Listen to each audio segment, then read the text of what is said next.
एक बार अर्जुन ने श्री कृष्ण जी से कहा कि आप इस दीवार पर कुछ ऐसा लिखिए जिससे मैं खुशी में पढूं तो पढ़कर दुखी हो जाऊं, और अगर मैं दुख में पढूं तो पढ़कर खुश हो जाऊं। तो पता है वहाँ पे श्री कृष्ण जी ने क्या लिखे? वहाँ पे उन्होंने लिखे कि ये वक्त भी गुजर जाएगा। हेलो दोस्तों, नमस्कार, मैं हूँ विकास और चलिए आज कुछ नया सुनते हैं। एक व्यक्ति होता है जो कि ऑफिस से हारा थका हुआ घर पे लौटता है। जब घर पे वो व्यक्ति आता है तो देखता है कि उसका एक 8 साल का बच्चा उसका इंतजार कर रहा होता है। तभी उस बच्चे ने अपने पिताजी से कहा कि पिताजी, क्या मैं आपसे एक सवाल पूछ सकता हूँ? तो पिताजी ने कहा, हाँ क्यों नहीं, एक सवाल पूछ सकते हो। तो लड़का बोलता है कि मिनिमम आप अपने ऑफिस में 1 घंटे में कितने कमा लेते होंगे? तो जो पिताजी होते हैं उनको गुस्सा आ जाता है। वो बोलते हैं कि कैसी सवाल कर रहे हो? तो जो लड़का होता है वो फिर बोलता है कि पिताजी बस ऐसे ही पूछ रहा हूँ, बता दीजिए। तो फिर उन्होंने, जो उसके पिताजी थे, वो बोले कि मैक्सिमम 100 रुपये कमा लेते होंगे 1 घंटे में। तो ये जो लड़का होता है अपने पिताजी से बोलता है कि पिताजी, क्या आप मुझे 50 रुपये दे सकते हैं? तो उसके जो पिताजी होते हैं वो तुरंत गुस्सा हो जाते हैं। बोलते हैं कि अभी मैं ऑफिस से आया हारा थका हुआ और तुम अभी पैसे की बात कर रहे हो। वो अपने लड़के को डांट देते हैं और बोलते हैं कि तुम अपने कमरे में जाओ।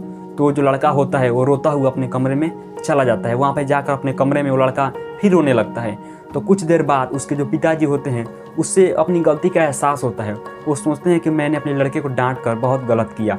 फिर ये अपने लड़के के कमरे में जाते हैं और उससे माफ़ी मांगते हुए उसे 50 रुपये दे देते हैं। 50 रुपये लेकर वो लड़का बहुत खुश होता है, बहुत ज़्यादा खुश होता है और तुरंत वहाँ से उठकर अपने गुल्लक के पास जाता है। गुल्लक यानी आम भाषा में हम लोग भुड़का कहते हैं। अपने भुड़का के पास जाता है और उसमें से भी पैसे वो निकालने लगता है। पिताजी जो वहाँ पे थे वो उससे पूछने लगे कि तुम्हारे पास पैसे थे, फिर भी तुमने मुझसे पैसे क्यों मांगे? आखिर तुम्हें क्या खरीदना है? तो वो लड़का यहाँ पे क्या बोलता है, ये सोचने वाली बात है। वो लड़का बोलता है कि हमें जो खरीदना था वो पैसे कम पड़ रहे थे, इसलिए मैंने आपसे 50 रुपये मांगे।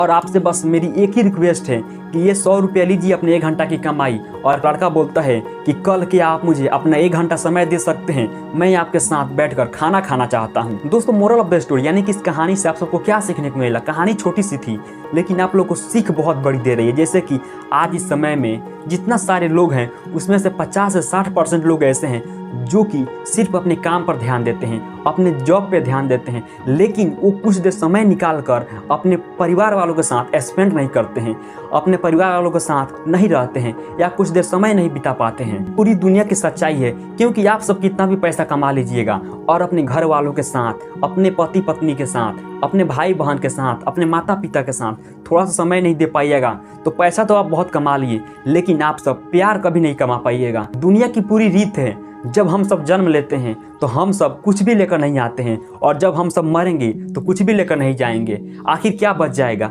आखिर आप लोग पैसा कमा कर क्या कीजिएगा? पैसा कमाइए, जीने की एक आधार पैसा है, लेकिन आपको आपका खुशी नहीं दे सकता है, प्यार नहीं दे सकता है। एक जो दोस्त से दोस्त प्यार होता है वो नहीं दे सकता है, एक पेरेंट से एक बेटे के प्यार होता है वो नहीं दे सकता है। इसलिए पैसा भी कमाइए, क्योंकि पैसा जीने का एक जरिया है। और आप सब अपने घर वालों के साथ, अपने दोस्तों के साथ कुछ समय भी बिताइए ताकि आपका प्यार भी बना रहे और आप जीवन में खुश रहें। दोस्तों, उम्मीद करता हूँ कि इस कहानी से आप सबको बहुत मोटिवेशन मिली होगी। तो अगर आप ऐसे ही वीडियो देखना चाहते हैं तो हमारे चैनल को आप सब्सक्राइब कर सकते हैं। और मेरा कहना है कि आप सब कभी हार मत मानो, क्या पता आपकी जीत सिर्फ एक और कोशिश का इंतजार कर रही हो। जय हिंद।